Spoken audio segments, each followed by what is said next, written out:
성도 여러분, 우리는 지난 주간에 한 주일 동안 창세기를 읽고 묵상을 했습니다. 우리가 하나님의 말씀 이렇게 하면은 두 가지로 나누어서 생각해 볼 수가 있는데, 그 첫 번째는 로고스의 말씀이고 두 번째는 레마의 말씀입니다. 이 로고스의 말씀이라고 하는 것은 성경 66권에 기록되어진 말씀이 로고스의 말씀입니다. 그리고 레마의 말씀이라고 하는 것은 우리가 그 로고스의 말씀을 읽어 나가다가 성령님의 감화 감동하심 속에서 우리에게 큰 감동을 주는 말씀, 이것이 바로 레마의 말씀이다라고 볼 수가 있습니다. 저는 이 성경을 읽고 묵상하면서 늘 기도하면서 성경을 읽습니다. 이번 주에 우리 성도들에게 주시는 이 로고스 말씀을 읽을 때 주시는 레마의 말씀이 무엇입니까? 라는 이런 기도를 하면서 성경을 읽습니다. 오늘 이 시간에 우리가 봉독한 창세기 50장 15절로부터 21절은 바로 이 레마의 말씀입니다. 그래서 레마의 말씀을 제가 듣고 마음속에 새기고 감동되어져서 또 여러분들에게 함께 공감대를 가지면서 이 말씀을 증거하는 것입니다. 여러분들, 오늘 우리가 봉독한 이 말씀의 제목은 무엇이냐면은 용서와 위로입니다. 용서와 위로. 근데 사실 제가 이 용서와 위로라고 하는 이런 제목을 정하면서 나름대로 고민을 했습니다. 처음에는 하나님의 용서와 위로로 이렇게 했다가 조금 있다 생각해 보니까 요셉의 용서와 위로다라는 이 생각이 들었어요.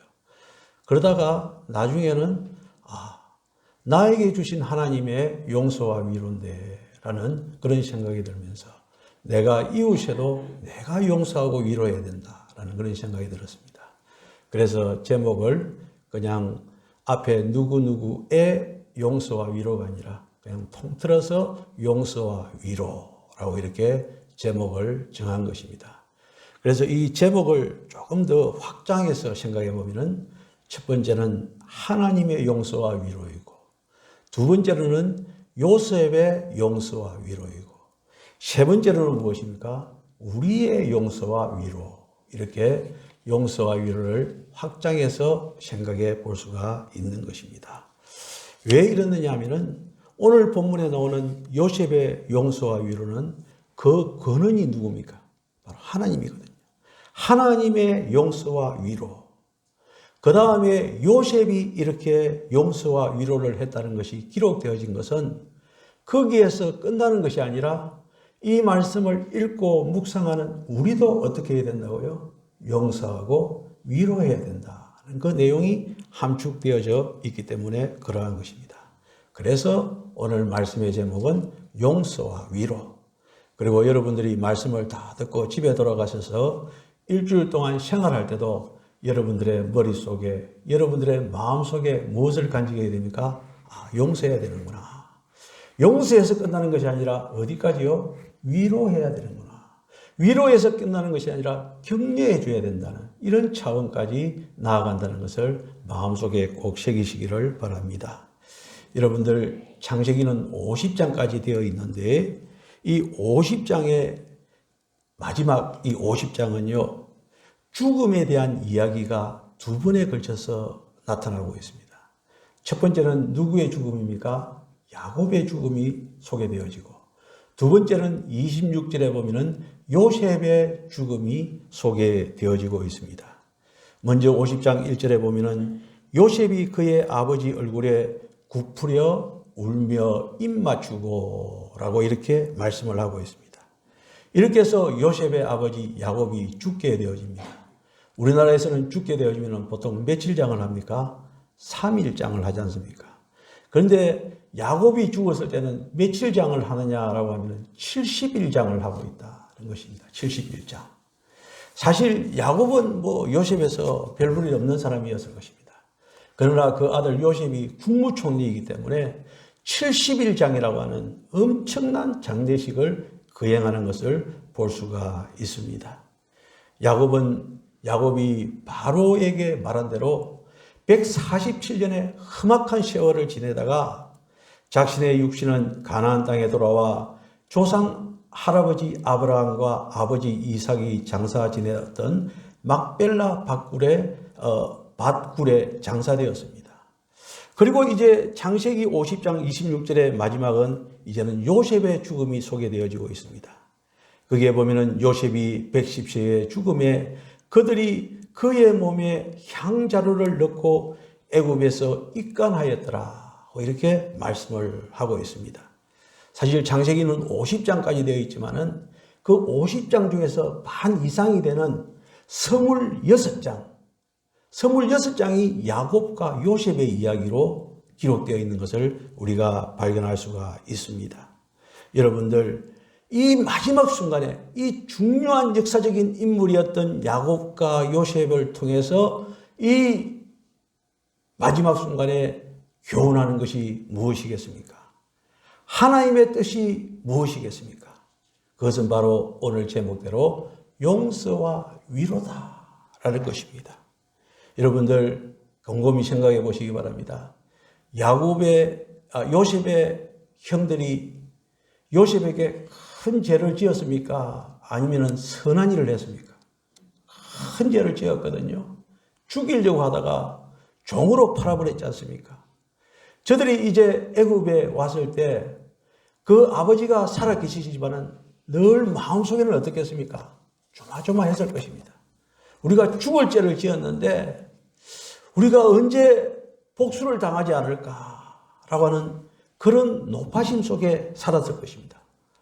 그런데 말이죠, 17년 동안은 그렇게 지내다가 어느 날 이제 자기 아버지 야곱이 죽게 되어집니다. 그동안은 아버지 때문에 자기들이 보호함을 받을 수 있었다라고 생각했는데 이제 아버지가 죽고 나니까 어떻습니까? 이제 복수의 날이 왔구나 라고 생각하면서 아마 마음에 조마조마했을 것입니다. 이런 형들의 마음이 오늘 우리가 봉독한 15절 말씀에 소개되어져 있습니다. 요셉의 형제들이 그들의 아버지가 죽었음을 보고 말하되 요셉이 혹시 우리를 미워하여 우리가 그에게 행한 모든 악을 다 갚지나 아니할까? 이게 바로 요셉의 형들의 마음이었습니다. 어떻습니까? 충분히 인간적으로 이해가 되지 않습니까? 그런데 어떻습니까? 이렇게 고민하던 요셉의 형들이 용기를 내어서 요셉에게 말을 합니다. 16절로 17절에 보면은 당신의 아버지가 돌아가시기 전에 명령하여 이러기를 너희는 이같이 요셉에게 이르라. 내 형들이 내게 악을 행하였을지라도 이제 바라건대 그들의 허물과 죄를 용서하라 하셨나니 당신 아버지의 하나님의 종들인 우리 죄를 이제 용서하소서라고 이렇게 말합니다. 쉽게 말하자면은 아버지가 우리를 용서해라 그런다. 동생아, 우리를 용서해다오. 이 말인 것입니다. 이 말을 들은 요셉이 어떻습니까? 억척이 무너지는 것입니다. 너무나도 그런 상황이 안타까운 것입니다. 왜냐하면 자기는 이미 다 용서를 했는데 그 무거운 짐을 지고 그 형들이 17년 동안 살았지 않습니까? 그러니까 그 상황을 바라보면서 요셉은 울었다라고 말씀하고 있습니다. 그렇게 우는 요셉 앞에 형들이 와서 엎드려서 뭐라고 합니까? 우리는 당신의 종들입니다 라고 하면서 완전히 납작 엎드려서 항복을 하는 것입니다. 이때 유명한 용서의 메시지가 저들의 귀에 들려왔습니다. 오늘 우리가 봉독한 창세기 50장 19절로부터 21절까지의 말씀입니다. 요셉이 그들에게 이르되 뭐하라고요? 두려워하지 마소서. 내가 어떻게 해요? 하나님을 대신하리까? 하나님을 대신하리까? 당신들은 나를 헤아려 하였으나 하나님은 그것을 선으로 바꾸사 오늘과 같이 많은 백성의 생명을 구원하게 하시려 하셨나니 당신들은 뭐 하지 말라고요?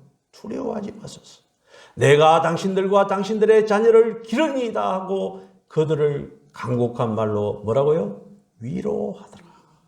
이게 오늘 우리에게 주시는 레마, 하나님의 말씀인 것입니다. 여러분들, 이제 우리는 이 말씀 앞에, 아니 이 말씀이 거울이 되어서 우리들 자신을 한번 들여보시기를 바랍니다. 우리는 과연 요셉과 같이 그런 용서해 줌의 성도인지 아닌지를 한번 점검해 보자는 것입니다. 여러분들, 용서해 줌의 성도가 되어야 되는데 오히려 원한과 복수심으로 가득 차 있는 우리의 모습이 아닌가 생각해 볼 것입니다. 저도 이 말씀을 읽고 묵상하면서 여러분들에게 묻기 전에 저 자신에게 문제를 물어봤습니다. 대학을 졸업하고 처음 음악학원을 이제 인수받아가지고 운영을 할 때 완전히 사기를 당했거든요. 그 용서가 안 되는 겁니다. 그 뒤에 만날 기회가 없어서 이제 용서하고 자시고도 없지만은 제 마음속으로는 아직도 용서가 되지 않는 그런 모습을 발견할 수가 있었습니다. 여러분들, 우리는요, 지금 눈앞에 보이지 않는다 하더라도 어떻게 해야 됩니까? 용서하는 그런 삶을 살아야 되는 것입니다. 왜냐하면 우리가 용서하는 것이 바로 그리스도의 본질이기 때문에 그렇습니다. 그리스도인의 사명이 바로 무엇이라고요? 용서라는 것입니다. 사실 허물과 죄로 죽은 우리 인간을 위해서 누가 오셨습니까? 예수님께서 오셨습니다. 그 예수님께서 오신 궁극적인 목적이 무엇입니까? 용서입니다. 용서해 주기 위해서 십자가에서 못이 박히시고 피를 흘리시고 그리고 죽으시고 장사되시고 부활하시고 성천하셨던 것입니다. 따라서 여러분들, 우리는요, 왜 용서해야 되는가? 이것을 세 가지로 나누어서 생각해 볼 수 있는데, 첫 번째로는 오늘 말씀 19절에 나오는 우리는 하나님을 대신할 수 없다는 것입니다. 하나님을 대신할 수 없다는 것입니다. 요셉은 잘못을 미는 그 형들을 향해서 내가 하나님을 대신하리까? 근데 여러분들, 솔직히 저를 비롯해서 우리들 이 세상에서 우리가 사기를 당하고 어려움을 당했을 때 우리가 하나님을 대신하고 있지 않습니까? 우리는요, 하나님을 대신할 수 없습니다. 용서하시는 분은 누굽니까? 오직 하나님이시고 벌을 내리시는 것도 하나님인 것입니다. 제가 이것을 생각하면서 묵상하면서 제가 왜 제주도까지 왔는가라는 것을 생각해 봤을 때, 저는 97 총회 시에 중부산도의 노회장으로 그 총회에 참석해서 정말로 못 볼 걸 너무나도 많이 봤습니다. 우리 총회 지금 100몇 회 역사상 최악의 노예가 97의 노예라고 그랬습니다. 그래서 그 노예에 제가 참석하고 정말로 먹골 꼬라지를 너무 많이 보고 내가 이제 일반 목회는 못하겠다라고 하면서 교회 사임을 하고 이제 수도사적인 삶을 살아야 되겠다라고 생각하면서 살아왔던 것이 오늘 또 이렇게 동원교회에 와서 이제 목회를 하고 있는지도 모릅니다만, 그 이후에 이제 그 당시 비상대책위원회를 만들어서 그 장본인들을 그 자리에서 물러나게 하기 위해서 1년을 투쟁을 했습니다. 거의 전국의 대부분의 노예에서 참석을 했습니다. 제가 속한 중부산 노예에서도 그 비상대책위원회 일을 하라고 노예에서 차비를 500만 원을 주었습니다. 그래서 거의 매주일마다 서울에 1년 동안 왔다 갔다 했던 그런 기억이 납니다. 그런데 문제가 해결되었을 것입니까? 전혀 해결 안 되더라고요.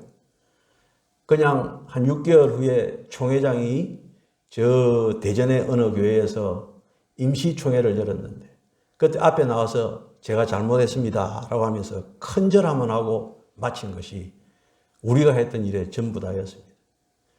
그러나 그 이후에 한 7년 후에 이제 그 당시 비상대책위원회 위원장님과 이야기하는 가운데 우리는 실패했다고 생각했는데 하나님께서 다 처리하셨더라고요. 구체적인 이야기는 안 하겠습니다. 하나님께서는 그 사람들을 다 처리해버렸더라고요. 그래서 하나님께서 하시는구나. 할렐루야. 하나님께서 하시는 것입니다. 여러분들, 우리는요, 하나님을 뭐 할 수 없다고요? 대신할 수 없다는 것입니다. 로마서 12장 19절에 보면은 내 사랑하는 자들아, 너희가 친히 뭐를 갚지 말고 원수를 갚지 말고 하나님의 진노하심에 맡기라. 기록되었으되 원수 갚는 것이 누구에 있다고요? 내게 있으니, 하나님께 있으니 내가 갚으리라고 주께서 말씀하시니라. 이렇게 말씀하고 있습니다. 여러분들, 원수 갚는 것은 하나님의 고유한 영역입니다. 할렐루야. 두 번째로 이제 우리가 묵상할 수 있는 것은 하나님은 악을 선으로 바꾸시는 분입니다. 요셉은 잘못을 비는 행들을 향해서 이렇게 말씀하고 있습니다. 당신들은 나를 헤아려 하였으나 하나님은 그것을 뭐로 바꾸었다고요? 선으로 바꾸사 오늘과 같이 만민의 생명을 구원하게 하시려 하셨나니 라고 이렇게 말씀하고 있습니다. 악이 선으로 바뀐 것은 누구요? 하나님의 역사하심으로 그렇게 되어진 것입니다. 여러분들, 그 가장 대표적인 사건이 무엇입니까? 그것은 바로 십자가 사건이 아니고 무엇이겠습니까? 이스라엘 백성들은 완악하고 패역해서 자신들을 구원해 주시기 위해서 이 땅에 오신 예수 그리스도를 십자가에 못 박아 버렸습니다. 그러나 하나님께서는 오히려 이것을 선하게 인도하셔서 그리스도의 죽음을 통해 인류 구원의 큰 역사를 이루게 하셨던 것입니다. 이것을 잘 표현한 것이 로마서 8장 28절의 말씀입니다.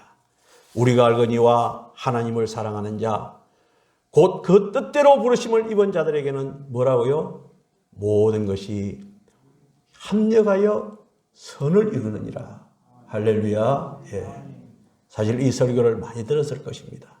그리고 우리가 50년 이상 대부분이 신앙생활을 했는데 악을 선으로 바꾸는 하나님의 역사를 나름대로 체험하셨죠. 아마 가만히 곰곰이 생각해보면 여러 번 체험하셨을 것입니다. 여러분들, 하나님은요, 분명히 악을 선으로 바꾸시는 분이심을 믿으시기를 바랍니다. 네. 그리고 세 번째로 하나님은요, 위로의 하나님입니다. 사실 제가 오늘 말씀을 준비하면서요, 가장 은혜를 많이 받았던 것이 이 부분입니다. 하나님은 어떤 하나님이라고요?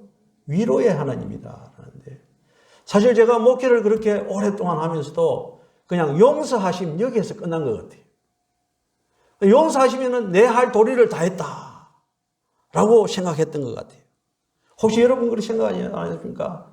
용서하는 것이 얼마나 힘이 드는데요. 그 용서함으로 우리의 사명을 다 했다고 생각하지 않습니까? 그러나 오늘 본문 말씀에 보면은 요셉은 무엇이라고 했습니까? 간곡한 말로써 위로하더라. 그냥 위로가 아닙니다. 뭐라고요? 간곡한 말. 적극적으로 간절한 말로서 간절히 위로했다는 것입니다. 용서해 주는 데서 끝나는 것이 아니라 한 단계 더 앞으로 나아갔다는 것입니다. 이게 오늘 말씀의 메시지의 핵심이 되어지는 것입니다. 뭐라고요? 용서해서 끝나는 것이 아니라, 용서하면서 끝나는 것이 아니라 한 걸음 더 나가서 뭐 하라고요? 위로해 주었더라. 격려해 주었더라. 저들을 돌보겠다 라고 하는 힘을 실어주고 있는 이 요셉의 모습을 발견할 수가 있습니다. 여러분들, 바로 이것이 오늘 말씀의 핵심입니다. 우리는 그동안 내가 용서했다고 해서 내가 이제 의인이 된 것 같다라고 생각하지 않았습니까? 지금까지 우리는 용서했다고 생각해서 모든 것이 다 이루어졌다고 생각하지 않습니까? 그러나 그게 아니에요. 하나님의 말씀은요, 무엇입니까? 용서해 준 데서 끝나는 것이 아니라 위로해 주시고 격려해 주시고 돌봐주신다는 것입니다. 우리 예수님 마찬가지입니다. 예수님께서 십자가에 돌아가셨을 때 다 도망가지 않았습니까? 제자들이. 그 제자들을 예수님께서는 어떻게 해요? 만나주시고 용서해 주시고 베드로에게 네가 나를 사랑하느냐 하면서 새로운 사명을 주시는 위로의 예수님이 아니고 무엇이겠습니까? 그래서 여러분들, 용서해서 마치지 마시고 어떻게 하라고요? 진정한 위로자가 우리는 되어야 되는 것입니다. 여러분들 원수진 사람이 있습니까? 무엇보다도 우리는 용서해야 됩니다. 그러나 그것으로 우리의 사명을 다한 것은 아닙니다. 어떻게 해요? 위로해 주어야 되는 것입니다. 하나님께서 창세기를 통해서 우리에게 주시는 결론이 무엇이냐면은 그것은 바로 용서, 위로, 함호, 격려, 돌보심 이까지 앞을 나아간다는 것입니다. 이것이 바로 창세기의 결론이 되어지는 것입니다. 여러분들 이제 한 주간을 살아가실 때 오늘의 말씀을 마음속에 꼭 새기고 살아가시기를 바랍니다. 용서해 줬다고 해서 내가 다 했구나. 나는 위대한 사람이야. 라고 착각하지 마시기 바랍니다. 그 용서가 용서되기 위해서는 무엇이 있어야 된다고요? 위로가 있어야 돼요. 위로. 격려해 줌이 있어야 돼요. 저들을 사랑해 주고 끝까지 돌보는 이 삶이 바로 오늘 본문 말씀을 통해서 우리에게 교훈해 주시는 하나님의 귀한 말씀입니다. 아무쪼록 용서와 위로의 삶을 살아가시는 한 주간이 되시기를 주님의 이름으로 축원합니다. 기도드리겠습니다.